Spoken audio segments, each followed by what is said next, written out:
Bom, gente, então, continua o nosso ciclo. O ciclo de palestras, né, que tem como título uma pergunta, sustentabilidade, o que pode literatura, recebe hoje nessa mesa 2, pós-humano, ética e estética, o professor Raul Antelo, cuja apresentação me coube fazer. Seja bem-vindo, professor. É um prazer apresentá-lo. Vou tentar não transformá-lo em pedra, né? Não monumentalizá-lo. Então, vou falar algumas coisas do longo currículo, né, que ele tem. Raul Antelo é professor titular de literatura brasileira da Universidade Federal de Santa Catarina. Acaba de receber o título de doutor honoris causa pela Universidade Nacional de Cuyo, em Mendoza, Argentina. É pesquisador sênior do CNPq no Brasil e consultor do CONICET na Argentina. Foi Guggenheim Fellow e professor visitante nas universidades de Yale, Duke, Texas at Austin, Autônoma de Barcelona e Leiden. Também presidiu a nossa Associação Brasileira de Literatura Comparada, a ABRALIC.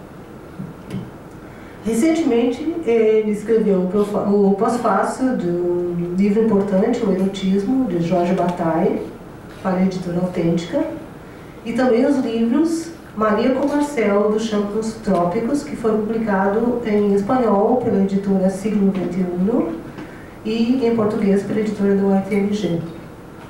Também tem o livro Alfred Metrô, Antropofágia e Cultura, pela editora Cuenco de Plata, Imagen de América, pela editora da Untreff, de Buenos Aires, Arte e Filologias Latino-Americanas, Leituras Traz o Apontamento, pela editora da UNVM, de Córdoba, e A Máquina Afilológica, editora da UFRJ.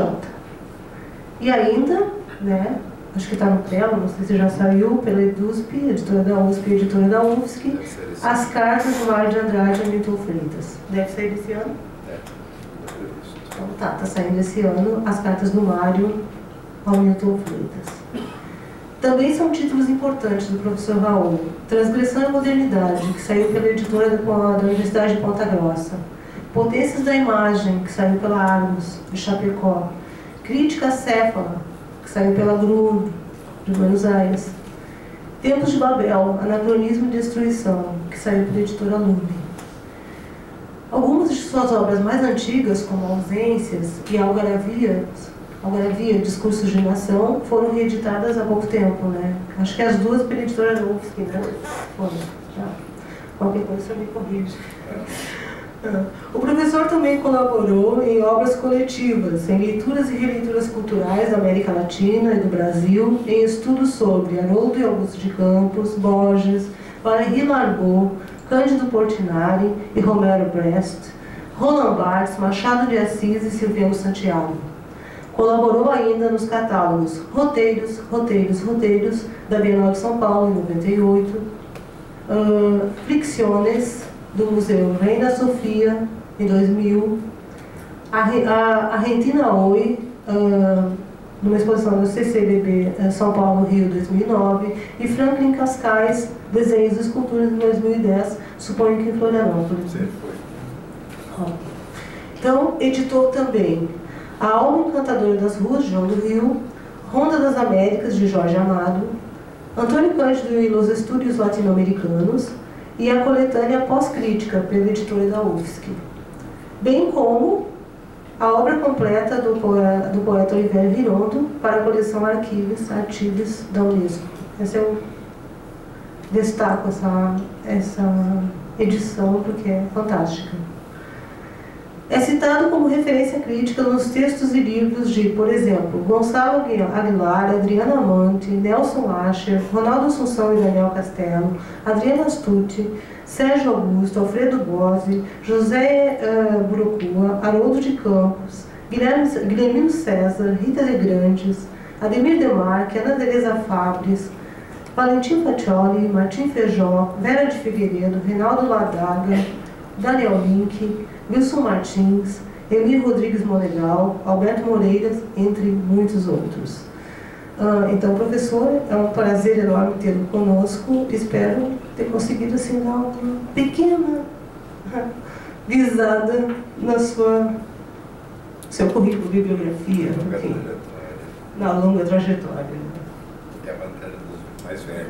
Pois é. Muda mais coisas, mais papéis. Seja bem-vindo. Eu agradeço a generosa apresentação, agradeço o convite de Rita Schmidt, que me permite retornar a Porto Alegre depois de algum tempo. Você, Rita, estava se referindo a Roger Caillois, quando Michel Foucault publica As Palavras e as Coisas, em 1966, fica sabendo que o consultor parecerista para a publicação do livro tinha sido Caillois, e no dia 25 de maio desse ano encaminha uma carta ao Caillois agradecendo o parecer favorável para a publicação, declarando a admiração que ele, Foucault, tinha pela obra do Caillois e dizendo que talvez esse sentimento de cumplicidade se devesse à comum raiz do Mesiliano. Nós éramos admiradores do Jacques de Mézil. Eu gostaria de partir justamente desse ponto. Foucault encerra As Palavras e as Coisas um diagnóstico contundente que eu vou evocar aqui. Uma coisa, em todo caso, é certa. É que o homem não é mais velho... Perdão. É que o homem não é o mais velho problema, nem o mais constante que se tenha colocado ao saber humano. Tomando uma cronologia relativamente curta e um recorte geográfico restrito, a cultura europeia desde o século XVI, pode-se estar seguro de que o homem é aí uma invenção recente. Não foi em torno dele e de seus segredos que por muito tempo, obscuramente, o saber rondou. De fato, dentre todas as mutações que afetaram o saber das coisas e de sua ordem, o saber das identidades, das diferenças, dos caracteres, das equivalências, das palavras, em suma, em meio a todos os episódios dessa profunda história do mesmo, somente um, aquele que começou há 1,5 séculos e que talvez esteja em via de se encerrar, profetizava Foucault em 66, deixou aparecer a figura do homem. E isso não constitui liberação de uma velha inquietude, passagem à consciência luminosa de uma preocupação milenar, acesso à objetividade do que durante muito tempo ficara preso em crenças ou em filosofias. Foi o efeito de uma mudança nas disposições fundamentais do saber. O homem é uma invenção cuja recente data a arqueologia de nosso pensamento mostra facilmente, e talvez o fim próximo. Se estas disposições, concluía Foucault, viessem a desaparecer tal como apareceram, se por algum acontecimento de que podemos, quando muito, pressentir a possibilidade, mas que no momento não conhecemos ainda, nem a forma, nem a promessa, se desvanecessem, como aconteceu na curva do século XVIII, com o solo do pensamento clássico, então se pode apostar que o homem se desvaneceria na orla do mar, um rosto de areia. Todos devem estar lembrados do livro de areia, que assim se chamava porque nem o livro, nem a areia tem nem princípio, nem fim. O número de páginas desse livro é exatamente infinito. Mas se o espaço é infinito, admitia Borges, estamos em qualquer ponto do espaço. E se o tempo é infinito, estamos em qualquer ponto do tempo. Com areia e sobre areia, pintou André Masson suas telas durante a Guerra Civil Espanhola. Peter Sloterdijk, insigne filósofo alemão, crítico severo do iluminismo e da teoria crítica frankfurtiana, evoca justamente o conto borgiano quando argumenta que a cisão que nos permite passar do animal ao humano está relacionada à origem e que não se atinge essa origem sem patos. Mas 20 anos antes de Foucault, 20 anos antes dele mostrar-se tão cético quanto em relação ao humanismo, ou seja, em sua fase de reescrita heideggeriana dos postulados vanguardistas, antropofágicos dos anos 20, quer dizer, agora, Oswald de Andrade argumentava, em consonância com o debate humanista do imediato após-guerra, que os dois princípios de reorganização da Europa, berço do humanismo, seriam o de Santo Tomás de Aquino: o dinheiro só existe para ser gasto, ou seja, usus pecunia ipsius, e o princípio de Erasmo de Rotterdam, que curiosamente dá nome às bolsas de estudo europeias. O princípio de Erasmo, que prescreve que todos obedecem ao dinheiro. Pecunia obediunt omnia. Oswald procedia assim a uma genealogia do conceito de vida. Conceito de vida que, a seu ver, não estava dissociado de aspectos nem discursivos, nem econômicos. É sintomático, com efeito, que Oswald detectasse esse mesmo conflito entre dois modos de pensar ficção e política, entre dois modos de pensar justiça e economia. E o fazia justamente pensando no Quixote, romance marcado pelas ideias de Erasmo, a tal ponto que seu protagonista seria quase uma fantasia, a maneira de Goya, ou uma mera imaginação cultural da acumulação, alguém que abandona o lar para endireitar a vida, mas que, em vez de justiça, encontra instalado já no mundo o lucro, o mercado, a inverdade, a subjugação impune do fraco pelo forte. A crise do humanismo detecta-se já aí, portanto, nas próprias origens do romance europeu.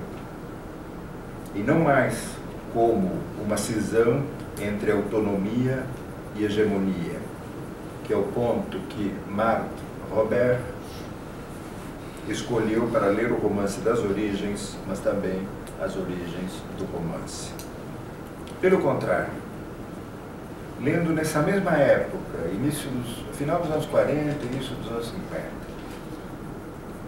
lendo um fragmento de Marx, em que se afirma que todos os sentidos físicos e intelectuais foram, pela via da alienação, substituídos pela ideia de propriedade, Oswald de Andrade anota à margem: o haver condiciona o pensar. Frase que tanto serviria hoje para explicar a expansão hipotecária mediterrânea que tem levado a Espanha à beira do desaparecimento, quanto para o consumismo de linha branca nos trópicos. E o inchaço da cidade e todas as consequências que todos nós padecemos. Foucault e Oswald de Andrade insubordinavam-se já, cada qual a seu modo, cada qual no seu contexto, contra abordagens autônomas do fato literário, partindo da hipótese básica de que o contexto não explica o texto. A noção fortemente modernista de limite, que separa nos fatos natureza de cultura, cultura de sociedade, sociedade de história, história de humanidade, humanidade de natureza e assim por diante, foi aos poucos, e em função da crise dos limites e do próprio humanismo, sendo substituída pela noção de confim, pela noção de dobra, uma soleira de significação que não exibe sentidos já estocados, previamente formados, mas signos em mutação, tal como num livro de areia. Desse modo, nossa atual compreensão multicultural da história só se tornaria possível, na verdade, graças ao conceito de confim, segundo o qual a realidade não é um plano de consistência homogêneo, mas um extremo de alta heterogeneidade, um contexto dúplice, se não múltiplo, ou para dizê-lo com as palavras de Jean-Luc Nancy, um acontecimento singular plural, singular hífen plural. Portanto, diríamos que a noção de humanismo, em grande parte dependente de práticas contextuais de leitura, é uma variante da relação que a nossa própria cultura mantém com os valores etnocêntricos. Mas, aceitando o raciocínio, caberia acrescentar também que esse confim entre o nosso lugar, o Brasil, e o Ocidente, já não é, como no automodernismo, uma dialética entre o local e o universal, nem mesmo, como na euforia pós-moderna, nos 90, uma síntese glocal, mas uma disjunção no local, no global. Uma disjunção que traça uma reversibilidade total entre positividade e negatividade, entre factum e fictum, entre os fatos e as ficções, entre antes e depois, entre cá e lá. Esse estado de coisas que caracteriza a nossa contemporaneidade postula, a rigor, uma origem que já não é mais fundamento nem destinação. Ela é apenas uma forma de deixarmos acéfalas a totalidade, a verdade, a universalidade de todo julgamento ético-estético.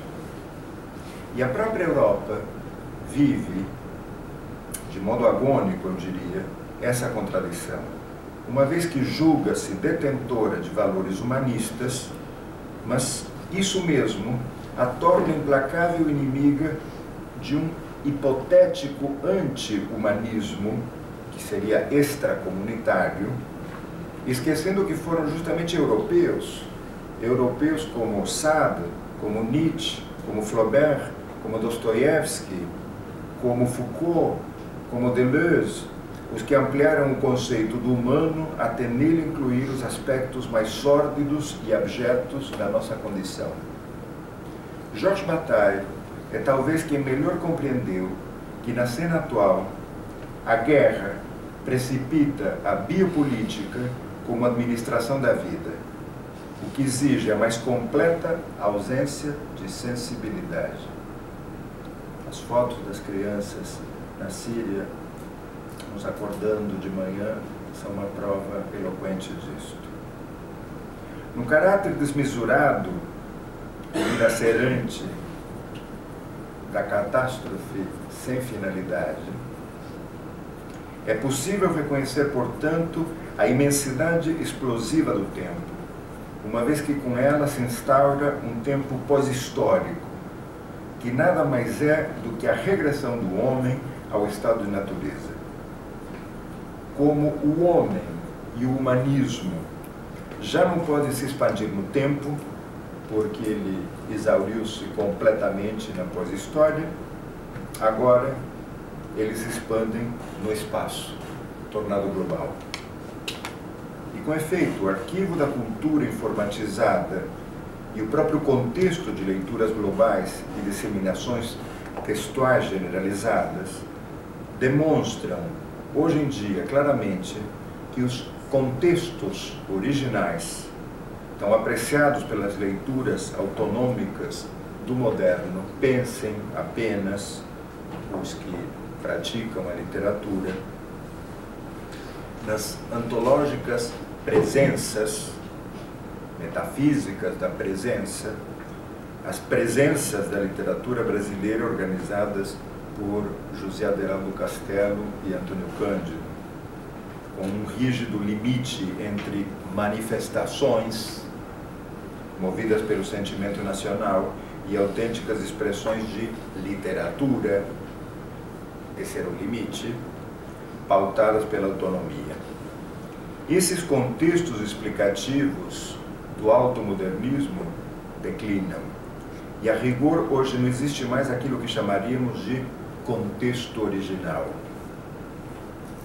Como conceito teórico, o contexto vincula-se a uma teoria muito específica da significação e a uma não menos específica tarefa pós-metafísica, a noção de vida humana.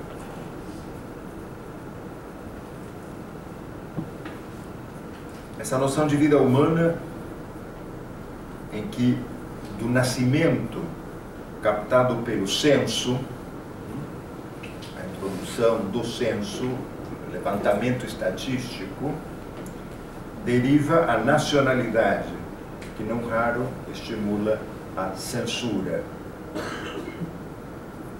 em relação a qualquer tipo de heterogeneidade étnica, de gênero. Mas voltemos ao imediato pós-guerra, onde tudo isto começa. Nessa mesma época, Oswald de Andrade redige uma longa conferência, mais de 50 páginas, em data incerta, provavelmente 1950, o Antropófago. E na época que está redigindo essa longa conferência, ele lê em uma das revistas da sua coleção um artigo do astrofísico francês Évry Schatzman. É um artigo sobre teorias cosmogônicas, sobre pedras.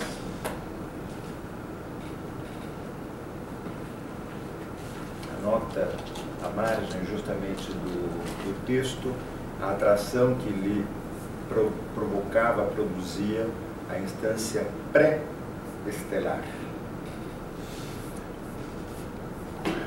E anota também o seguinte: biologia, ciência da vida. O espírito é outra coisa. Biologia, ciência da vida. O espírito é outra coisa. Como interpretar a frase de Oswald de Andrade? Oswald tem claramente uma premonição da ideia de biopolítica que só seria desenvolvida mais de 20 anos depois por Foucault, por Agamben, por Roberto Espósito. A biologia, por ser ciência da vida, opera uma transformação na política que assim se torna biopolítica, como saber dos espectros, dos restos, dos rastros, dos vestígios, enfim, que o poder deixa dos corpos. Mas o espírito, reduto dos idealistas e católicos, é bem outra coisa. Em outras palavras, Schatzman fornece a Oswald de Andrade uma noção de montagem entre elementos muito díspares, aparentemente desligados entre si, o que alimenta uma versão polissistêmica e multicausal das relações entre o humano e o não humano. Disso poderíamos extrair, enfim, algumas consequências bastante fortes na cena contemporânea. Caberia dizer que os estudos pós-Foucaultianos em torno do conceito de vida, a partir dos quais se consolida o debate pós-humano, esses conceitos não são, a rigor, reivindicações históricas, mas aparecem como reivindicações contra-historicistas, na medida em que deveríamos pensar o historicismo como um evento histórico cujos limites devem ser fatalmente questionados. A noção de vida, aliás, está de fato atrelada à noção de homem. É antigo o conceito de seres humanos, mas o homem é um animal recente, cuja vida biológica e empírica gera estruturas, sistemas, períodos históricos através dos quais se produz o autoconhecimento, porém, nunca em sua verdadeira implicação político-filosófica, que é, por sinal, bastante paradoxal. O homem é um animal contextual situado no interior de uma vida especificamente descontextualizada. Além do mais, e apesar de todos os relativismos com que podemos considerar a categoria de homem, essas abordagens não deixam de ser normalizadoras, uma vez que, para além das diferenças de cultura, de história, de linguagem ou de estrutura, nelas permanecem imperativos transhistóricos de sobrevivência do humano. Desse modo, o conceito de contexto situa todo acontecimento textual no interior de um plano de história, um plano de vida, de prática, de comunicação, bem específico, para o qual a alteridade é apenas uma manifestação contínua do mesmo. É possível ainda avaliar o conceito de contexto com que trabalhou o automodernismo conforme a episteme do homem, conforme a episteme da vida, já que, em sentido forte, esse conceito que perpassa pensamento, teoria e linguagem está de alguma maneira associado por história e cultura a uma certa noção de vida humana. E, finalmente, não tem qualquer sentido hoje em dia falar de verdade, de significado, ou até mesmo de humanidade, sem nos referirmos ao contexto em que esses fenômenos foram registrados. O historicismo, em oposição à história, entendida como série de acontecimentos, o historicismo descansa, portanto, no conceito de homem que já não dispõe de nenhuma outra essência, de nenhuma outra natureza específica, a não ser aquelas registradas através do tempo como evolução necessária e linear ascendente. Uma tal situação paradoxal gera no interior das ciências humanas uma ambivalência incontornável. O filósofo alemão Boris Groys traça um contundente perfil desse paradoxo eurocêntrico a respeito do humanismo e de seus pressupostos de leitura, argumentando que o típico europeu oscila, portanto, entre fantasias de onipotência e um atávico complexo de inferioridade. Então, logo os europeus afirmam o humanismo como verdade universal, parecem considerar o mundo a seus pés, porque sentem-se encarnando eles mesmos toda a humanidade. E assim como consideram o humanismo um valor especificamente europeu, julgam-se, contudo, fracos, desclassificados para o combate, frágeis, desprotegidos, derrotados pela própria maré de violações aos direitos humanos, às injustiças e horrores, abandonados e indefesos perante o outro anti-humanístico. De ser o mais alto valor, seu próprio humanismo passa a ser uma fragilidade estrutural, uma crucial desvantagem nas lutas interculturais. na medida em que o discurso dominante acerca da identidade europeia afirma ambas as coisas, que os valores humanísticos são universais e que eles são particulares à Europa, o caráter europeu é incontornavelmente dilacerado entre a superioridade moral e o receio paranoico do outro.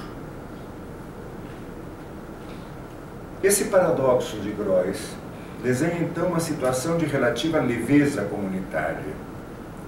As atuais comunidades tornam-se voláteis, efêmeras, quase inconsistentes, abertas a ineludíveis processos de configuração e reconfiguração constantes, em que a própria arte contemporânea é vista como fato social e político tão somente a nível formal, porque ela repercute tão somente na formação de comunidades, independentemente da mensagem política do artista. Há, contudo, algumas poucas exceções. O artista russo Ilya Kabakov, por exemplo, abordou em suas cartografias e miniaturas a questão do vazio.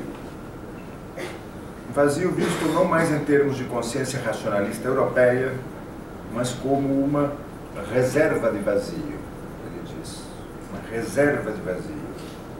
Litisvenost.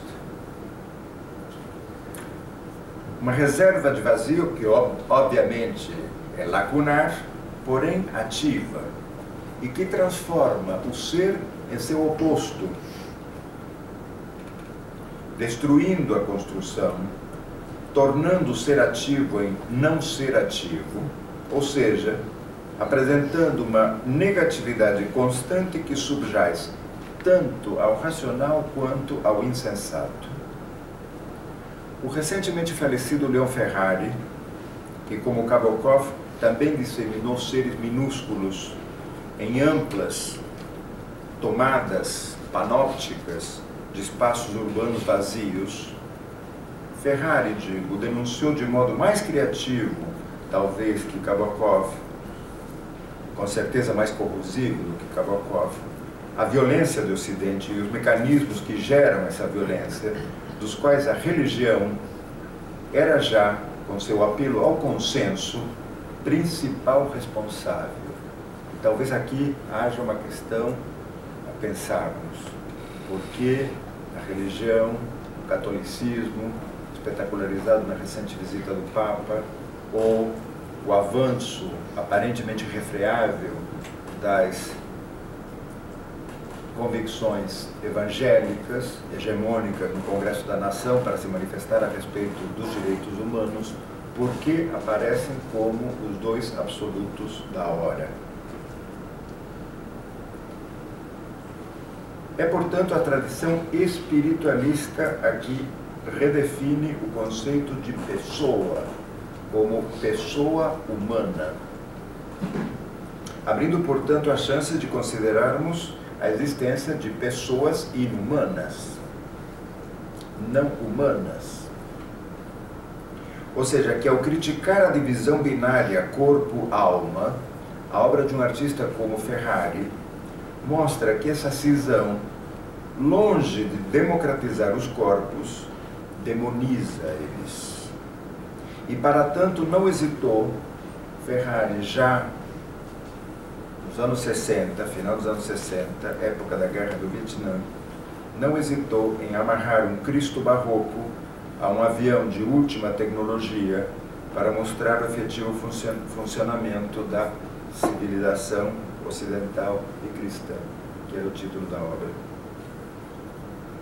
Mas mesmo considerando essas exceções, é inegável que no mundo globalizado as figuras do próprio e do alheio perdem perfil e podem então ser facilmente intercambiáveis, do que decorre que o familiar e o estranho estão constantemente trocando posição. E nesse balé global, a mudança de lugares não pode se deter ao meu prazer, uma vez que a vertigem da mudança de posições é contínua. Groys dedica um estudo a três arautos do final da história: Hegel, Solovyov e Kojev, bem como a influência nietzschiana na contracultura dissidente pós-1930, no último livro dele, Introdução à Antifilosofia, que saiu em inglês no ano passado. Livro, pelo contrário, onde ele propõe pensar a disciplina, tal como queria Oswald de Andrade, a partir do ready-made. A antifilosofia praticaria, lançaria a mão, e isto responde de alguma maneira a pergunta que nos convoca: para que serve a literatura? Qual a contribuição possível da literatura? Groys nos diz: a antifilosofia usa do ready-made para postulá-lo não exatamente como uma prática inimiga da filosofia, enquanto instituição, mas como a única saída para a sua sobrevivência. Se aceitamos o desafio de Groys, veremos que ele nos leva, em última análise, a reconhecer uma tensão entre capitalismo e democracia.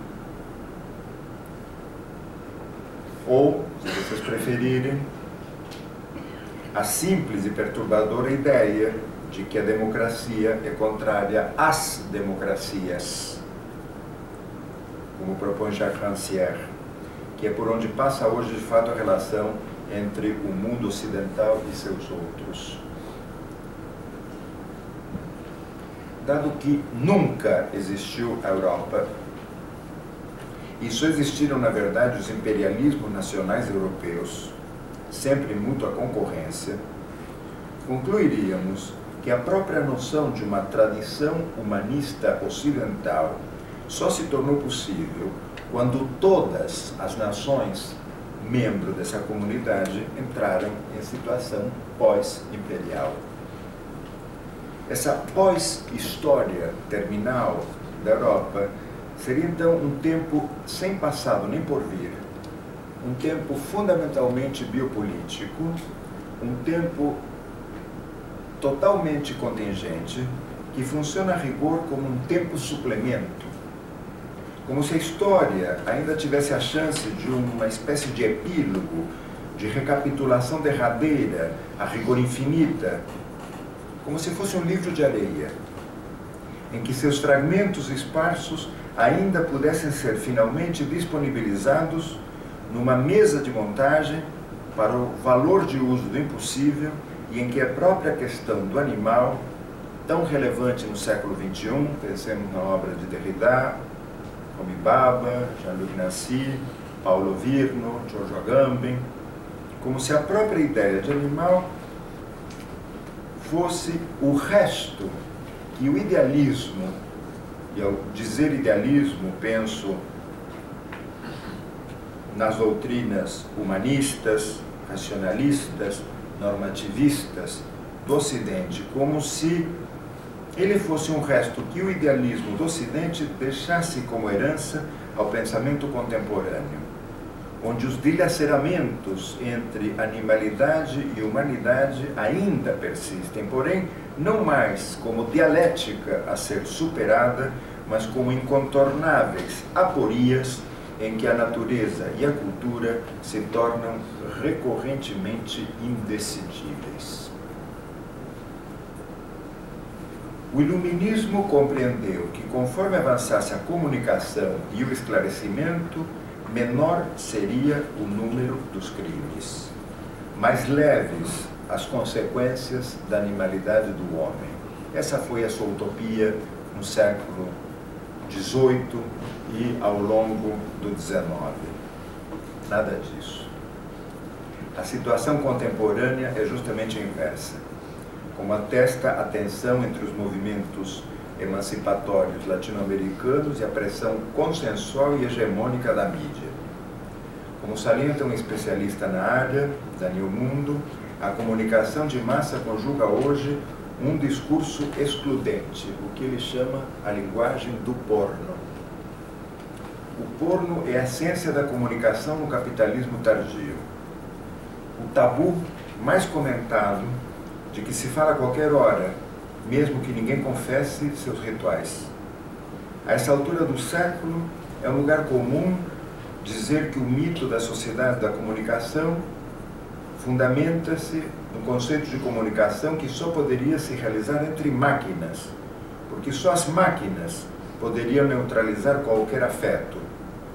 Um emissor impoluto, um receptor que decodifica e processa, um canal neutro, chame-se jornal, telefone, televisão, iPod, um código universal, hiperclaro, impossível de não entender,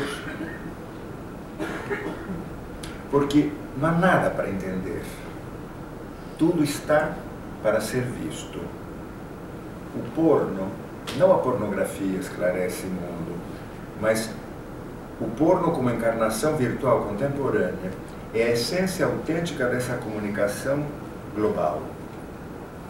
O tão combatido modelo cibernético da comunicação continua atravessando o senso comum. Há comunicação quando os indivíduos trocam opiniões, sempre verídicas, não tentam enganar ninguém, mesmo que difiram entre si. O objetivo consiste em conseguir o consenso e reconfirmar os sentidos compartilhados. O rosto feliz dela, olhando para a câmera enquanto ele ejacula na sua boca. Transparência e franqueza. Como se consegue? Por meio da objetividade, suspendendo o interesse próprio pelo bem comum. Aliás, Sade, diz Mundo, já recomendava a apatia como estado anímico conveniente para uma orgia. A mentira é um erro, que a clareza da verdade vai esclarecer mais cedo ou mais tarde, e é essa lógica que estrutura a comunicação mediática. A mentira é intolerável, teria que ser impedida ou reduzida à sua mínima expressão. Nenhum outro gênero, como o porno, reduz a mensagem de seu texto até o ponto de beirar o grau zero da significação, a materialidade mesma da mídia. Entre o meio e a mensagem se anulam as mediações e terminariam se fundindo uma na outra. Acabariam se fundindo transparência e nonsense, sem sentido. Ou seja, a transcendência está vazia e a imanência saturada. Talvez por esse motivo, Derek Attridge não fale nunca de indivíduo, não fale nunca de pessoa, quando pensa a cultura e a literatura contemporâneas. Attridge unhou para tanto um conceito, o conceito de idiocultura, calcado, obviamente, no conceito de idioleto. Idiocultura, que seria o intercâmbio singular e constante, a combinação de materiais culturais e as proclividades que constituem todo sujeito individual, o produto de uma história específica de exposição a uma variedade de fenômenos culturais. Uma idiocultura, diz Attridge, é a manifestação interna, singular, de um campo cultural mais amplo, registrado como um complexo de preferências particulares, capacidades, memórias, desejos, hábitos físicos e tendências emocionais. Essa cautela talvez se explique pela recente emergência de uma ecocrítica, da qual poderíamos citar várias obras marcantes. Políticas da Natureza, como Fazer Ciência na Democracia, de Bruno Latour, ou mesmo um clássico de Jacques Derrida, O Animal que Logo Sou, além de outras não traduzidas, como o livro de Timothy Morton, Ecologia sem Natureza, ou de John Mayer, Natureza Política, ou o de Kelly Oliver, Lições Animais, How They Teach Us to Be Human, Como nos ensinam a sermos humanos, no livro de 2009, ou em artigos recentes, como How to Talk About Nature When There Is No More Nature to Talk About, de Peter Ramadonovich, ou de Hubert Samth, Literatura Ecológica e a Ética do Texto, publicado na New Literary History em 2008. Eu destacava no início uma das questões levantadas por uma teórica norte-americana, Claire Colebrook, a respeito da questão do contexto, do declínio, da lógica do contexto e da noção de limite. Estão vinculadas à ideia de uma transcendência nula e de uma imanência saturada da situação contemporânea, tal como descrita por Mundo. Gostaria de retomar esse tópico. Em artigo recente, a mesma Claire Colebrook, autora de um livro de 2010 intitulado Deleuze e a Significação da Vida, argumentava também que hoje em dia, em um mundo absolutamente pós-teórico, tanto no sentido de já ter absorvido as velhas reivindicações teóricas, quanto no sentido de ter assumido os mais amplos imperativos da teoria, no mundo, digo, pós-teórico como o de hoje, persiste, porém, o reiterado relato de que, eliminado o contexto, a atenção dispensada pela desconstrução à textualidade seria cúmplice de uma certa complexidade discursiva, ainda que expressa de maneira excessivamente literária ou abstrata, em sua impossibilidade de avaliar o contexto textual de origem. Essa crítica, muito frequentemente endereçada à desconstrução, pode adotar hoje em dia três formas genéricas. Primeiro, um retorno a um neo-historicismo, em que o texto exprime realidades amenas, mas pode, não obstante, ser relacionado a uma complexa rede de objetos, instituições, forças sociais, práticas. Segundo lugar, um pragmatismo em que os textos precisam ser entendidos como atos sociais, em consequência, lidos tanto em termos de sua localização inicial, em um contexto de desejos e propósitos dados, quanto nas circunstâncias atuais de leitura e circulação. E, mais recentemente, terceira característica, uma virada à vida biológica e à teoria da evolução, em que textos, linguagens, práticas e instituições, todas elas aspectos de contextos específicos, são elas mesmas derivadas de algum contexto remoto de formas de vida. Assim, a força desse retorno à história, desse retorno à prática, desse retorno à vida, adquire valor ao diagnosticarmos a teoria em falência com relação às condições de sua própria possibilidade, de sua própria sustentabilidade.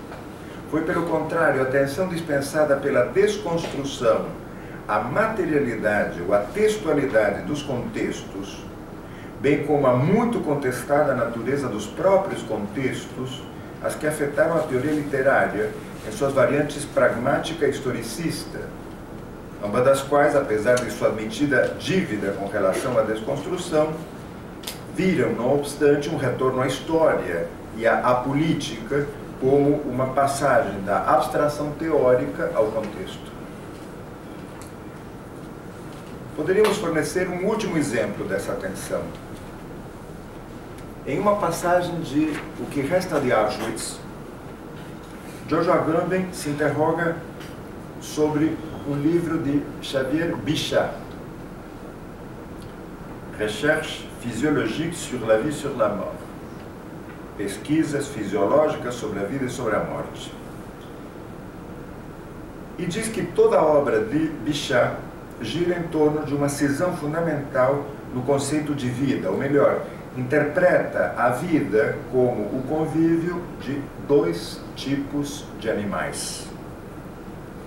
L'animal existant en dedans ou seja, o animal que existe dentro, cuja vida, diz Agamben, ele chama orgânica e parangona a de um vegetal, não é senão uma sucessão costumeira de assimilações e excreções.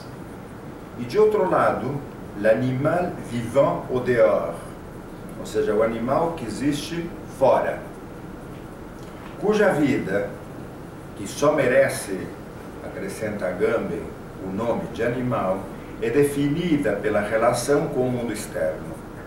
A cisão entre o orgânico e o animal atravessa toda a vida do indivíduo, do que se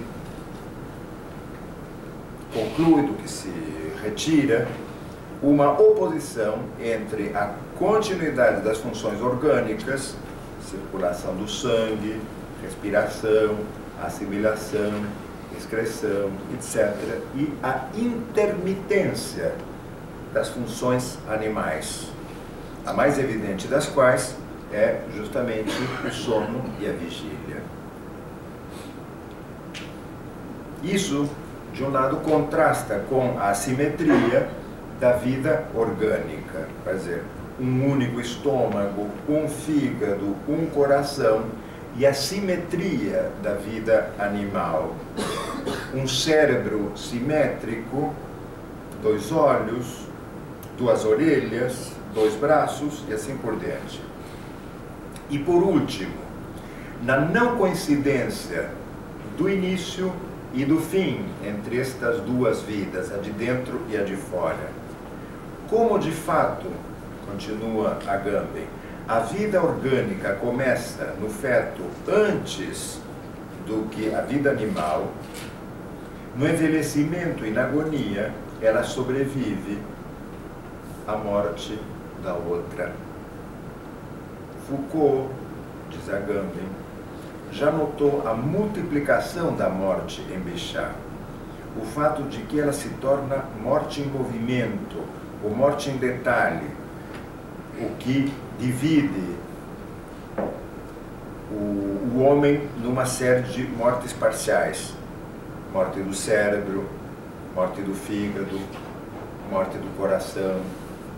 Mas aquilo que Bichat não consegue aceitar, diz Agamben, aquilo que continua a apresentar-se como um enigma irredutível, não é tanto este multiplicar-se da morte, quanto a sobrevivência da vida orgânica à própria vida animal. A inconcebível permanência do animal de dentro, uma vez que o animal de fora já cessou de existir.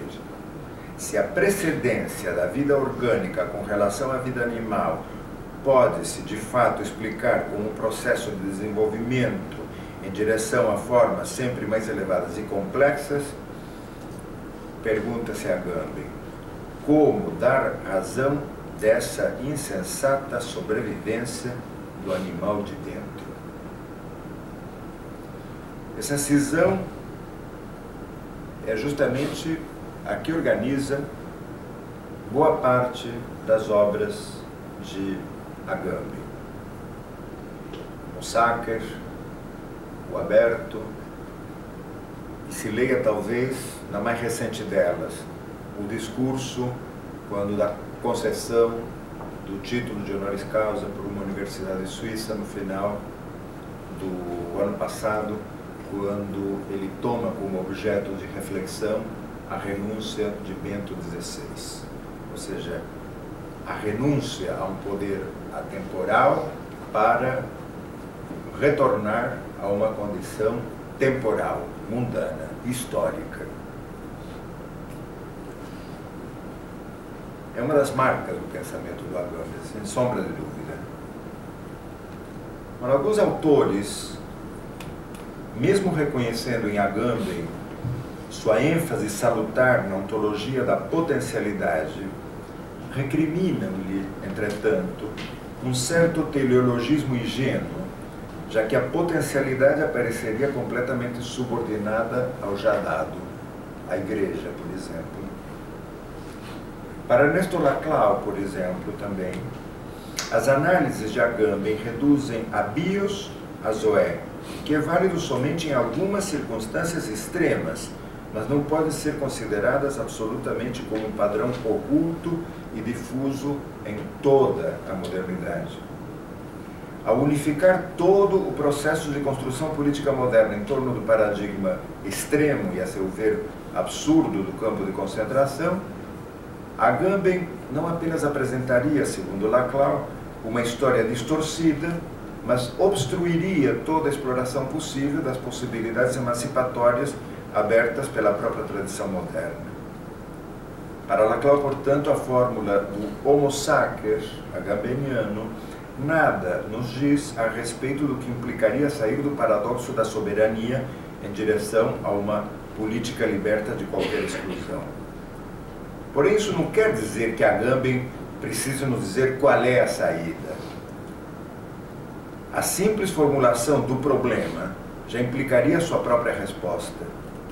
É problemático, portanto, estar além de toda exclusão, além de toda soberania, porque isso significa, pura e simplesmente, estar além da política. O mito de uma sociedade plenamente reconciliada é, paradoxalmente, o que controla o discurso não político, segundo Laclau, de Agamben.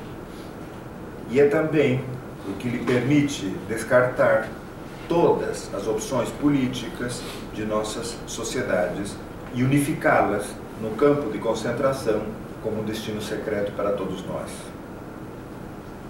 Ora, em vez de desconstruir a lógica das instituições políticas, mostrando áreas nas quais as formas de luta e as formas de resistência são possíveis, Laclau conclui que Agamben fecha-se de antemão através de uma unificação essencialista. E o diagnóstico é contundente. Sua mensagem final é o niilismo político. Ao contrário da sinistra italiana em luta contra o humanismo do Partido Comunista, basta pensar em Paolo Pasolini, e em plena emergência neoliberal na Inglaterra, Laclau já argumentava nos anos Thatcher que uma formação que é totalizada em relação a um horizonte dado funciona como unidade somente ao destacar-se daquilo que ela nega. Ou seja, os discursos igualitários não precisam se basear numa essência humana comum, como sua fundação última. Basta postular uma essência igualitária. Basta reivindicar um processo de inclusão cujos limites de operação serão dados pelas práticas argumentativas concretas existentes em cada sociedade. Trata-se, portanto, de isolar um horizonte, um locus vazio, um ponto no qual a sociedade simbolize e encontre a própria ausência de fundação. Quer dizer, em que práticas argumentativas concretas operem sobre um pano de fundo de liberdade e contingência radicais. A dissolução do mito fundacional, o do humanismo, por exemplo, não deve dissolver o fantasma de sua própria ausência. É só pela disseminação dos fantasmas, pensemos no último Derrida, a fantologia de Marx, é só pela disseminação dos fantasmas que se dá a condição de possibilidade para afirmar a validade histórica de nossos projetos políticos, sem esquecermos de sua contingência metafísica radical. Essa dupla inserção constitui o horizonte da liberdade contemporânea, bem como o próprio relato político de nossa época. Portanto, e a título conclusivo, poderíamos dizer que todo o século XX é geralmente conceituado como uma época de violência, atravessada por guerras, por totalitarismos, por genocídios. A própria memória do Holocausto torna-se um paradigma dessa violência, uma metáfora do século em seu conjunto. E o humanitarismo dela decorrente funciona como uma categoria analítica que interpreta toda a história do passado como um confronto binário, um confronto entre carrascos e vítimas. Mas a violência permanece. Ela permanece inexplicada, porém estigmatizada, para com um olhar apologético legitimar a ordem política e econômica. Consolidam-se assim a sociedade de mercado e a democracia liberal como impolutas antíteses do totalitarismo. Desse modo, o século XXI, que começa com a queda do comunismo, contemporânea, aliás, do bicentenário da Revolução Francesa, o século XXI indica de maneira nada ingênua e recorrentemente que as revoluções do século XX fracassaram. São um ciclo encerrado. E o século XXI começaria, portanto, sem utopias, como um período pós-ideológico.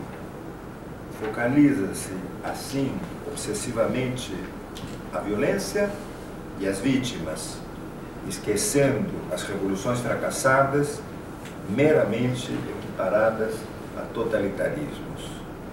Creio que revisar o caráter infinito das inscrições de vida no livro de areia pode nos auxiliar a termos um conceito mais sutil acerca do humano. Obrigado.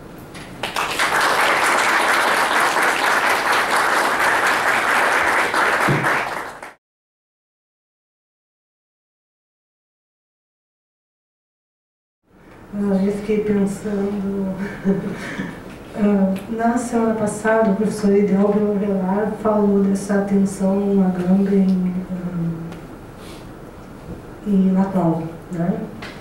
E hoje, de alguma maneira, isso foi retomado aqui. Dá para falar um pouquinho mais, professor, sobre isso, se é possível? Não deixa de ser surpreendentes certas modas intelectuais. E eu, como velho leitor do Agamben, mais de 10 anos, 15 anos, sei lá, não posso menos do que dar a mão à palmatória e me questionar por que a categoria do Homo sacer se transforma numa espécie de artifício vale-tudo, coringa, não é? Aplicável a qualquer situação. A Europa contemporânea, a Guerra do Contestado, sei lá, a qualquer situação, Homo sacer. Ou seja, temos uma disseminação de homine sacri para dar e vender. Isso não apenas aqui, no mundo. Então, nesse sentido, me parece pertinente a ponderação do Laclau, porque me parece que é uma convocatória em nome da imanência, isto é bom frisá-lo, não é de uma transcendência, é em nome de uma imanência para uma ação política efetiva. Eu, particularmente, creio que nós que lidamos com a linguagem não podemos nos separar ou esquecer do trabalho sujo que temos que fazer todo santo dia, limpando a área, ou seja, desmontando esse balé global de hipostasias, de hipocrisias que nos cercam. Vou tomar uma dessa semana para que se entenda melhor o que eu quero dizer. Uma das correntes mais representativas da denúncia do Homo sacer estaria constituída hoje pelos deputados do DEM. Se nos atemos às intervenções da deputada gaúcha chama, meu Deus? Maria Amélia Lemos. Ana Amélia Lemos. Ela está muito preocupada com a exploração a que seriam objeto os médicos cubanos que viriam trabalhar no Brasil. Vários presidentes de organizações médicas do país mostram a mesmíssima preocupação. Apelam para a transparência, o ideal da sociedade globalizada, porque não seria transparente o fato do Brasil remunerar R$10.000 por médico e Cuba só repassar a cada um dos beneficiários 30%, cabendo o resto ao financiamento do sistema cubano de saúde. Ou seja, aqui, em nome de uma injustiça e de um Estado servil, quer dizer, denunciando que os médicos cubanos seriam homines sacri, levam uma cruzada no Congresso Nacional para tentar abortar esse projeto. Projeto que se destinaria, certamente, a comunidades de empresários nordestinos, porque temos que concluir que esses médicos cubanos iriam atender comerciantes prósperos do Nordeste ou empresários que nadariam na abundância, etc, etc. Quer dizer, eles não veem a condição de homines sacri nos pacientes que boa parte dos médicos locais não pretende atender pelo dinheiro que o SUS lhes remunera e colocam todo tipo de empecilho na vinda desses médicos. Quer dizer, claramente, a adoção de uma posição pró-homines sacri leva embutida uma posição de impugnação do regime político que permitiu que esses médicos sejam quem são. Me pergunto, qualquer um dos nossos colegas que nos anos 70 tivesse ido estudar com Kristeva, Barthes, etc, etc, na França, poderia ter sido barrado por algum desses grandes mestres com o argumento de provir de um país sob regime ditatorial? Teria sido legítimo que Foucault se recusasse a receber qualquer um deles por virem de um país sob regime autoritário? Ainda hoje, qualquer um dos nossos colegas que vai fazer bolsa sanduíche, pós-doutorado, pelo mundo afora, suponhamos que os seus orientadores se recusassem a recebê-los em nome dos protestos de rua que assolam as cidades brasileiras e denunciassem a injustiça que representa que a CAPES ou o CNPq invista sei lá quantos R$1.000 num corpo de elite quando temos as vastas populações clamando por condições de transporte, de saúde, de segurança, etc, etc, nas ruas. Seria o equivalente homólogo, idêntico. Então, eu diria, devagar com a dor, que entendamos que o poder está vago, digamos, que o poder se exerce na medida em que permitimos que ele funcione, que a base do poder é radicalmente ficcional, não nos permite afastar uma análise dos interesses políticos que levam a determinados discursos, a determinadas opções, a determinadas posições.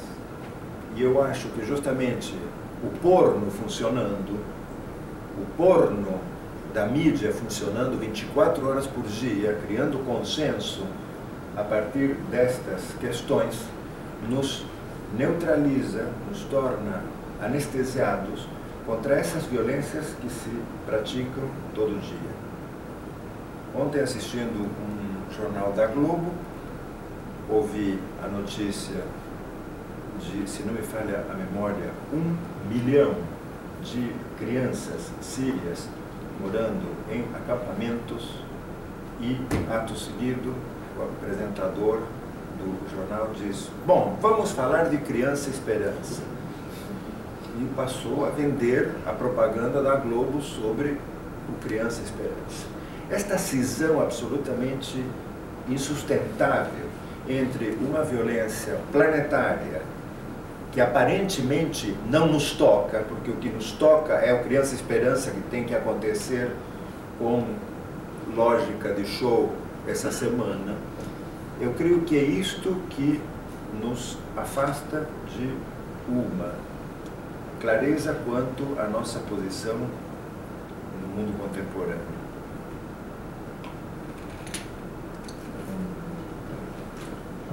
Alguém quer acrescentar alguma coisa, perguntar? Eu vou continuar perguntando.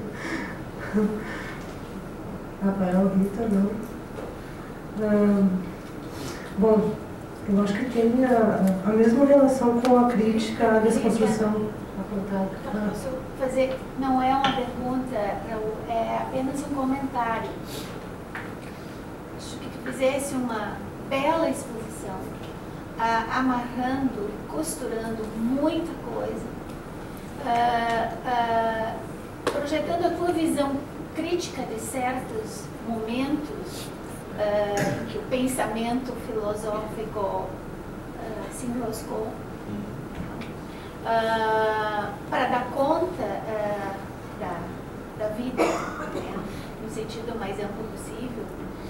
E eu acho que a tua palestra, ela deixou assim muitos, digamos, muitas sementes para a gente poder repensá-las. Porque muitas das tuas referências, por exemplo, desse filósofo alemão que tu mencionaste, ele tem, a minha pergunta, eu nunca tinha ouvido falar dele, eu não sei se tem algum livro dele traduzido para o português. Não, em português acho que mas me parece que ele estabelece um contraponto muito importante na leitura do momento europeu e dentro de todo um contexto de uma tradição de pensamento, que é importante para nós em lugar, né, do nosso locus. Claro, claro. E eu acho assim que a tua exposição como um todo foi belíssima, justamente no sentido de provocar muita reflexão, e foi simplesmente uma trajetória muito instigante. Muito obrigado, obrigado. Groys é um pensador extremamente interessante. A Susan McMorse, em Dream World and Catastrophe, que me parece que também está traduzido, que é um belíssimo livro sobre a passagem da utopia de massas pela União Soviética e pelos Estados Unidos nos anos 50 até a queda do comunismo. Num discurso do livro, narra as viagens sucessivas, foram meia dúzia, não lembro quantas, que ela realizou pouco antes da queda do muro. Ela começa a viajar à antiga União Soviética e a se reunir com um grupo de filósofos russos que estavam lendo Derrida. E um dos mais ativos desse grupo era justamente Boris Groys, que hoje é professor de filosofia na NYU. Ele é alemão, mas alemão crescido, criado na Alemanha Oriental, viveu um tempo na Rússia e agora nos Estados Unidos. O livro mais recente é este, Introdução à Antifilosofia, mas ele tem outros, Our Power, por exemplo, ou um dos mais interessantes, Stalin como obra de arte total. Tem livros sobre a mídia, é bastante prolífico o autor. É surpreendente que o Brasil ainda não tenha traduzido nada dele, como pouco se traduziu dos Sloterdijk também, que é outro filósofo super interessante, né? Já temos um déficit de traduções bastante notável, né? Por isso também chama a atenção a sistematicidade das traduções do Agamben, que demorou muito em entrar, mas quando entrou virou uma espécie de coqueluche válido para qualquer instância. Então, mesmo que eu tenha sido os promotores das traduções do Agamben, da vinda dele, etc., etc., sou também o primeiro em dizer devagar com a dor, né? Temos mais gente por aí que é digna de ser levada em consideração. Fico pensando nesses usos críticos, usos perversos, né? Talvez o uso da crítica, né? Como foi feito com Derrida, né? Claro. Que foi falado no seu texto, um certo aproveitamento neohistoricista do Derrida, que é traído, né? Um pragmatismo aplicado a qualquer coisa, que é o que circula hoje, né? Em alguns momentos, em alguns lugares. E esse retorno, que eu acho bem perigoso também, à vida biológica e à noção de evolução, né? Que seria dar um passo para trás, né? Então, acho que, assim como aconteceu com a desconstrução, e vem acontecendo, agora só aparece com a Agamben, justamente por essa avalanche de textos teóricos dele. Não sei se isso é inevitável, não sei como trabalhar com isso. Eu penso que... Acho que a questão passa por ponderar com grano Salles a questão, né? Não passa por fanaticamente incluir a Agamben no Index Librorum Prohibitorium, né? Mas sim ponderar que esta é uma leitura. Eu acho muito pertinente quando a Agamben denuncia a cisão entre potestas e autoritas. Porém, a gente não pode menos do que concordar com Laclau quando indica que isto marca a sobrevivência de uma instituição, de um poder. E o caso da intervenção em defesa do Bento XVI é sintomática, né? De fato, a renúncia mostra a absoluta dessacralização do sagrado, né? A Igreja é uma instituição tão atravessada, tão corroída por contradições quanto a universidade, a política, ou seja lá o que for. Não há mais papas. O pai morreu.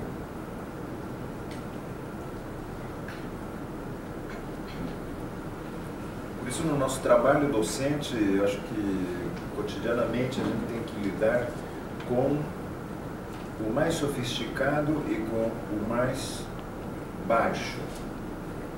Não nos recusarmos a analisar o mais banal do cotidiano, etc., etc., mas ao mesmo tempo dar um salto ao que há de mais rigoroso, sofisticado, sutil, etc., etc. Eu acho que, para dizer de uma forma talvez grosseira, não suporto o demótico.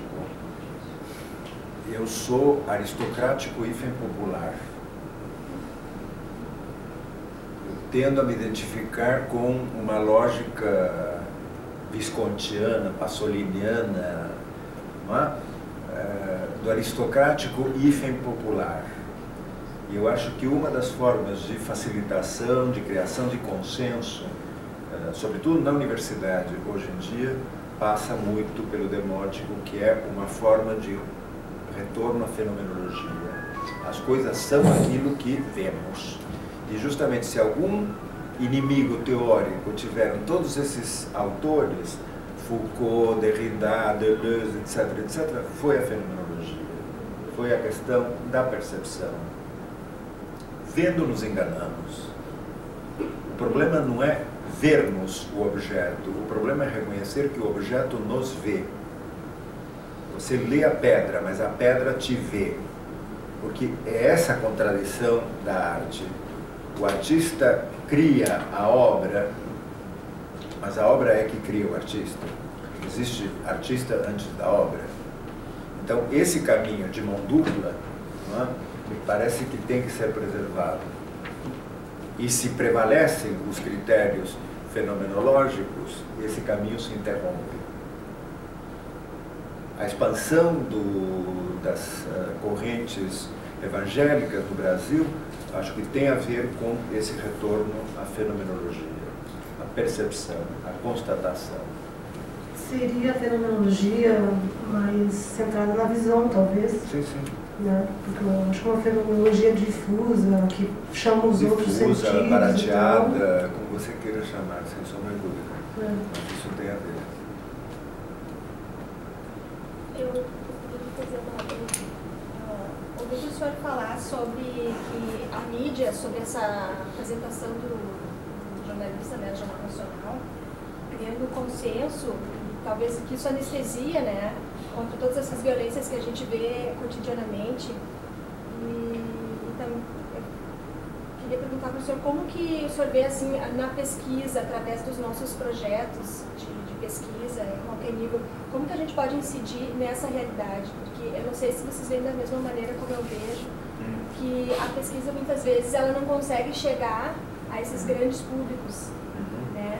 Ou por não ser acessível, ou por ser acessível, mas por aquelas pessoas que poderiam abrir espaço não têm esse interesse, por terem outros interesses.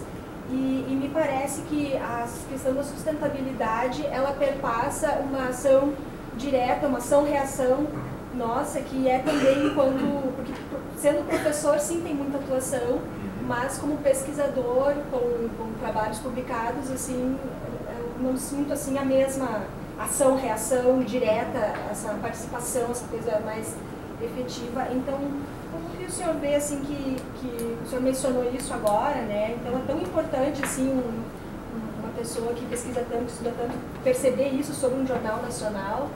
E, então, como que a gente pode, através do nosso trabalho, dos nossos projetos também, conseguir incidir nessa mudança? Provocar ou... Durante a guerra, Jacques Lacan recebeu um convite para prefaciar a reedição das obras completas do Marquês de Sade. Ele escreveu um texto que foi censurado, foi considerado difícil, hermético. O amigo e inimigo de Lacan, separados pela mesma mulher, Georges Bataille, acolheu esse texto como resenha da reedição das obras completas do Marquês de Sade. Anos mais tarde, Lacan incorpora esse texto aos escritos. Kant com Sade.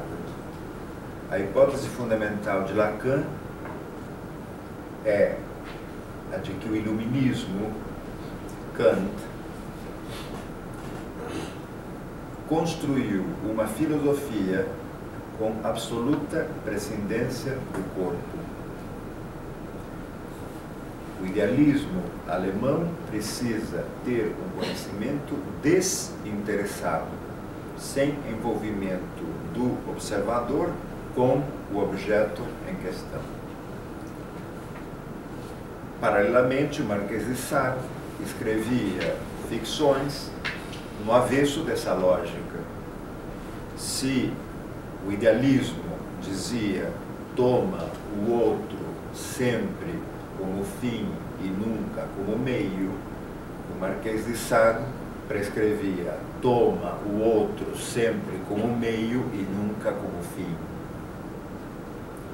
Mais do que mostrar uma oposição dialética entre um e outro, Lacan inova com o com. Kant com Sade. O iluminismo é sádico. O iluminismo é violento. São as teses sobre filosofia da história do Benjamin. Eu diria, a tradução contemporânea da premissa Kant com Sade se traduz à maneira de uma das teses de Alain Badiou: nunca fazer nada que ajude ao império. A circunstância específica dirá como, no teu trabalho cotidiano, você pode fazer alguma coisa que não ajude ao consenso, que não ajude ao poder, que não ajude ao império. Mas para isto é preciso um esforço de poesia. E não há uma solução universal. Isso também aprendemos de Lacan. A solução é um por um. Contingente, singular.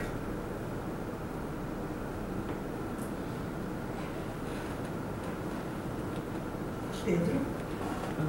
Eu vou usar a referência ao Badiou para voltar um pouquinho para o final da sua palestra, quando o senhor diz que menciona o fim das utopias com a queda do comunismo em 1989, 90. E eu não entendi bem se nos coloca no momento pós-utópico, mas caso nos coloque, eu queria talvez duvidar um pouco desse momento pós-utópico depois dos acontecimentos de alguns anos atrás, da Primavera Árabe, Occupy Wall Street, e principalmente agora no nosso contexto no Brasil de junho desse ano. Não tem outro tipo de utopia se desenvolvendo nessas práticas, além de qualquer utopia escrita, colocada dentro de um texto mestre, uma utopia sendo realizada e sendo imaginada nessas práticas? Tipo, essa definição de um momento pós-utópico não pode já ser historicizada como algo próprio do momento dos anos 90, início dos anos 2000, momento do neoliberalismo? Cam Consada. Viva a saída às ruas. Porém, não identifiquemos a saída à rua como a panaceia. Me custa pensar que a simples saída à rua de per se mostra uma mudança das práticas políticas. A população saiu às ruas, mas a presidenta demorou uma semana em vir a público. Não veio a público com o ministério em peso.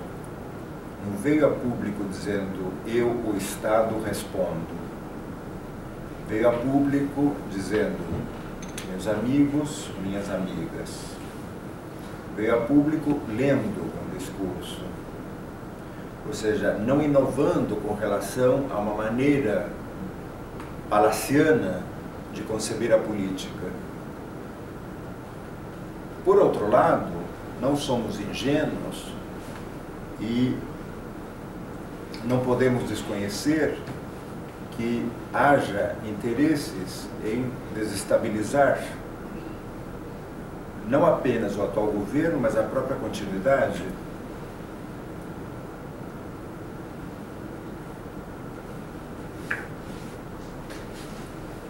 Está em vias de construção na América Latina um tipo de correlação entre o Brasil e os outros países que não tem precedentes nos 200 anos de vida autônoma. Uma coisa é você quebrar a perna do Uruguai ou da Bolívia e outra é quebrar a perna do Brasil. Se você quebra a perna do Brasil, desanda toda a construção política sul-americana. Isto não é pouca coisa, porque a América Latina hoje, particularmente a América do Sul, hoje, é a única área que resiste ao neoliberalismo. A Europa está controlada.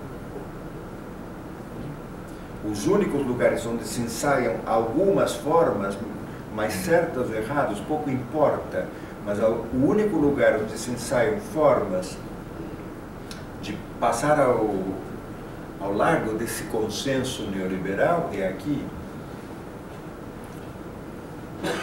O Papa vem aqui e exorta a população, saiam às ruas.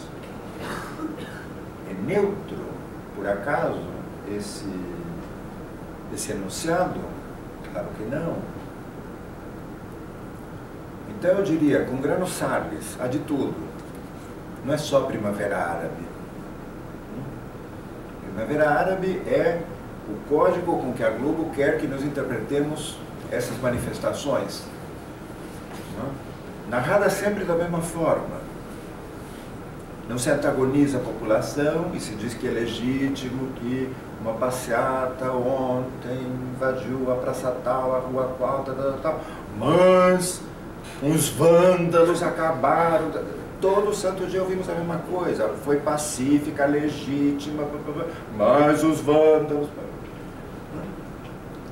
É como que a naturalização de que a população sai, se manifesta, mas é legítimo reprimir, coibir, etc, etc. Também parece que o mais sensato seria provocar um debate de o que é possível se fazer em comum. Dilma também não tem a liberdade como para fazer essa convocatória aos outros partidos, uma vez que a estabilidade descansa justamente numa aliança com os partidos mais conservadores. Você pensou que isso daria governabilidade ao conjunto? Já vemos que não, ou pelo menos que ela é muito parcial. Não? Enquanto isso não acontecer, certamente os vândalos, né, virão perturbar a festa. Né? Mas em boa hora que se saia à rua. Uma ressalva de que nem todo mundo que sai à rua é a periferia mais abjeta. Né? Vocês devem ter lido as declarações do estilista Erkovitch, né? A respeito das pessoas que saíam à rua. Isto é também parte da manifestação. Né? Local de convocatória, o shopping Iguatemi, etc, etc, etc. É a heterogeneidade do social que, de alguma maneira, se manifesta. Por isso, eu diria, é precipitado, ao meu ver, estabelecer o caráter unívoco para esse tipo de manifestações. Mas claro que, em boa hora que elas apareçam, prefiro isto a total apatia, nenhuma manifestação. Não?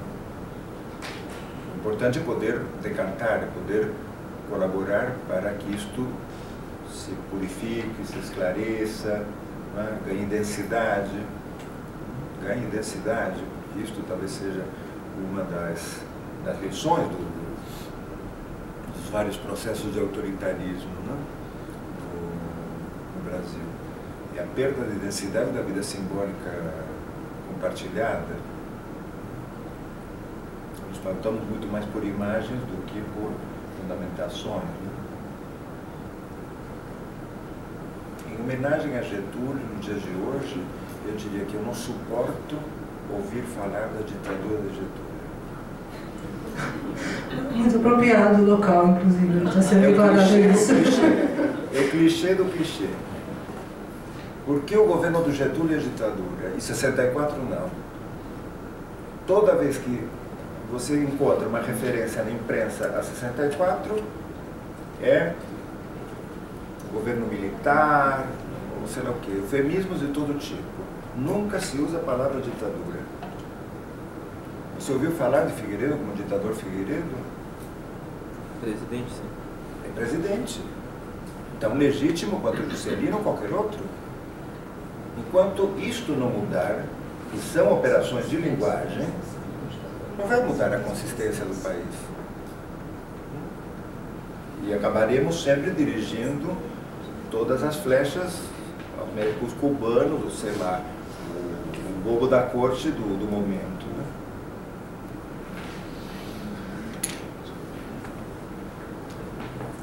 Que pode a literatura, né? É, isso. Mudar os usos da linguagem. Que não é pouca coisa. Bom, vou já encaminhando para o final, não sei se mais alguém tem alguma consideração a fazer, mais alguma pergunta, alguém se anima, aproveita a companhia do professor Raul, sua erudição, sua memória, todas essas qualidades, né? Que estão meio que em extinção hoje, mas enfim, aproveito que está aqui. Cada dia esqueço mais. Bom, para professor, eu acho que... Eu ia perguntar uma coisinha ainda, assim, só para explorar mais um pouquinho a respeito daquela relação do Quixote, a saideira, do Quixote, né, como a crise do humano já detectada lá no início do romance europeu e uma certa tensão também com a Martha Robert, daquela leitura do romance latino-americano, que eu também acho meio complicada, porque é atrelada ao Estado moderno, né. Então, se puder falar um pouquinho sobre isso, eu acho que seria bom para acabar.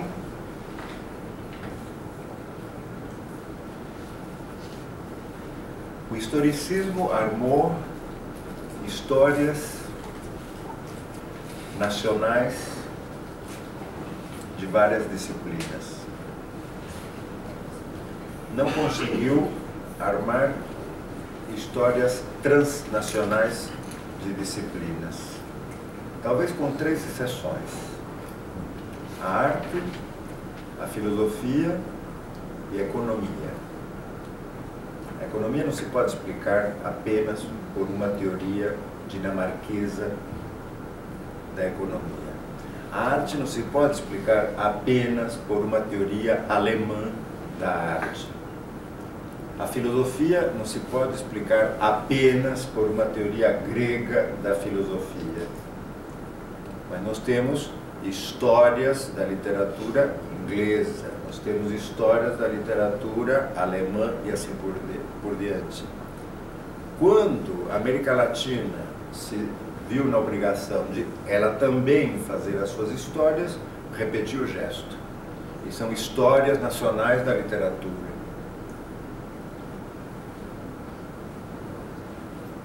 Eu acho que está mais do que na hora, né, de pensarmos trans. Quixote serviu para uma discussão sobre o cânone. Borges, que sempre foi anti-Quixote, que denunciava os abusos de um linguista como Américo Castro, que escolhia o Quixote como texto canônico, por tabela, foi também contrário ao Martim Fierro como texto canônico dos argentinos. Poderíamos dizer, para dar razão ao Borges, que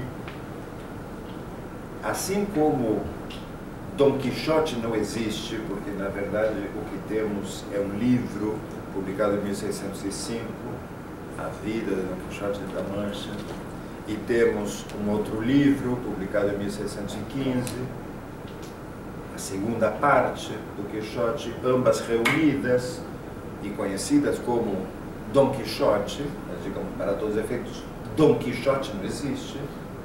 Da mesma maneira, Martim Fierro não existe, porque o que temos é um folheto, o gaúcho Martim Fierro, 1872, e temos, em função do sucesso, um segundo folheto, A Volta do Gaúcho Martim Fierro, 1879, que uma operação crítica posteriori fungiu como o Martim Fierro. Vai dizer que sem uma geração nacionalista por volta de 1910, quando se celebravam os centenários da independência, uma data bem concreta, 1916, Leopoldo Lugones fazendo a sua conferência sobre o pajador, a pajada de contraponto, vai dizer, a lógica parodística que depois os modernistas em São Paulo escolheriam como estratégia modernista típica, sem as conferências de Lugones feitas para o presidente da República, o chanceler, o ministro da Fazenda, etc., etc., etc., não teriam canonizado o Martim Fierro, um construto historiográfico e político, como texto sagrado. Né? Qual foi a estratégia do Borges? Cindir os tempos, cindir o Quixote. Para isso escreveu o Pierre Menard. Para isso escreveu o Pierre Menard. Ao mesmo tempo, se você analisa a fortuna do Quixote, ela te lança umas luzes extremamente interessantes. E Débora Velar conversou com vocês semana passada a respeito do perspectivismo ameríndio. Uma das teses mais interessantes que se desenvolve com relação ao Quixote nos anos da guerra é a hipótese do Leo Spitzer. Como vocês sabem, Erich Auerbach escreve em Istambul Mimesis para consagrar uma linha de continuidade, a representação da realidade na literatura. Começa na Bíblia, termina em Virginia Woolf. Ele esqueceu do Quixote. Ele não tinha escrito sobre o Quixote. é para a edição em espanhol do Quixote, 1950, no México, que ele escreve o capítulo sobre a Dulcinea, que vocês conhecem pela leitura da tradução brasileira. Mas na primeira edição do Auerbach não aparecia o Quixote. Explicam certas lacunas. Spitzer, protetor de Auerbach, era chefe de departamento lá em Istambul, ou seja, que esta história de que não tem livros, estou na pobreza, meu médico depende, não tenho acesso à biblioteca, tem que tomar com Granosalles, né? Spitzer começa a desenvolver, nesse momento, a teoria do perspectivismo. Quer dizer que Quixote inovaria nas relações entre as palavras e as coisas, criando áreas intermediárias. Talvez o exemplo mais emblemático, o bacielmo. Um objeto, um artifício, um apêndice que é tanto bacia de barbeiro quanto elmo de cavaleiro andante. Ou seja, aqui o que ele vê é um bacielmo, uma solução de compromisso. Em teoria política, diríamos um populismo. É justamente a teoria do perspectivismo de Spitzer o que garante a sua entrada no circuito universitário americano. De Istambul, ele viaja para os Estados Unidos, é acolhido pelos colegas negros, por liberdade seja dita, os colegas brancos das grandes universidades do leste foram bastante indiferentes à posição de Spitzer. Ele custou um bom tempo chegar. E é justamente na conferência que ele faz em Princeton, que marca a entrada triunfal, digamos, dele no ambiente americano, que ele começa a desenvolver essa noção do perspectivismo. A conferência de Princeton, quem a traduz em 1970, a língua francesa, quem é? Michel Foucault. Arte da linguagem e linguística. Desaparece o conceito história literária que a conferência de Princeton tinha.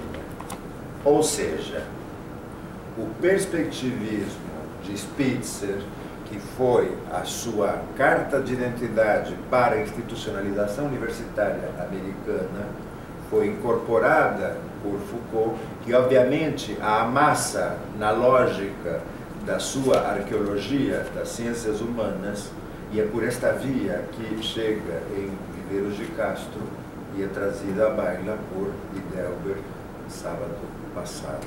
Ou seja, que se de um lado eu digo estamos no momento pós-histórico, etc., etc., por outro lado, digo também, não há possibilidade de entender o valor de nenhuma formação se não se procede a esta arqueologia, né? Rearmar as formações discursivas que permitem que um determinado valor, Quixote igual perspectivismo, circule, é indispensável. Não tomar nunca nada como fait accompli. Talvez ao invés do historicizar, rearmar, acho que é uma boa Rearmar a rede. leitura. Rearmar a rede. Rearmar a rede. Ou seja, o simples fato de aparecer na mesma, no mesmo enunciado, Viveiros de Castro, Foucault e Spitzer, por exemplo, é o suficientemente corrosivo, suficientemente anárquico, como para armar uma outra história da literatura. E para entender que a Europa, como ator, nunca existiu. Ela existia para nós. Somos nós, marginais, que falamos de Europa. Ou os portugueses e os espanhóis quando vão a Paris. Porque justamente delata que eles não se sentiam parte da Europa. Mas, digamos, o francês não fala da Europa. Agora falará da comunidade europeia, etc., etc., mas até 50 anos, nem franceses, nem ingleses, nem alemães falavam da Europa. Ou Ou seja, eram lógicas colonizadoras, imperiais, nacionais.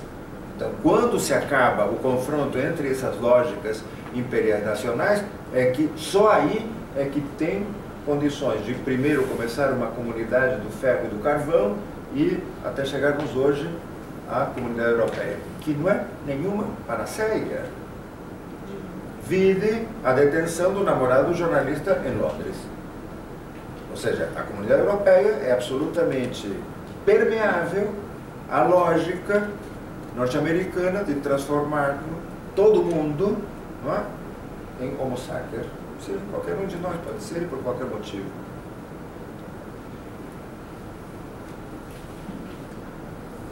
Então, Rita? Então, eu que lhes agradeço. Eu já lhe cansei o suficiente, queria agradecer novamente, foi um prazer, foi uma aula. Eu tenho certeza que muita gente vai sair daqui com algumas incomodada, tocada, né? E ainda bem, né? Eu acho que o bom da aula, do texto, sei lá, como professor, é que ele nos deixa pensando, né? Senão não é transparente e não passa. Então, obrigada, professor. Obrigado a todos. Esse é o nosso encontro.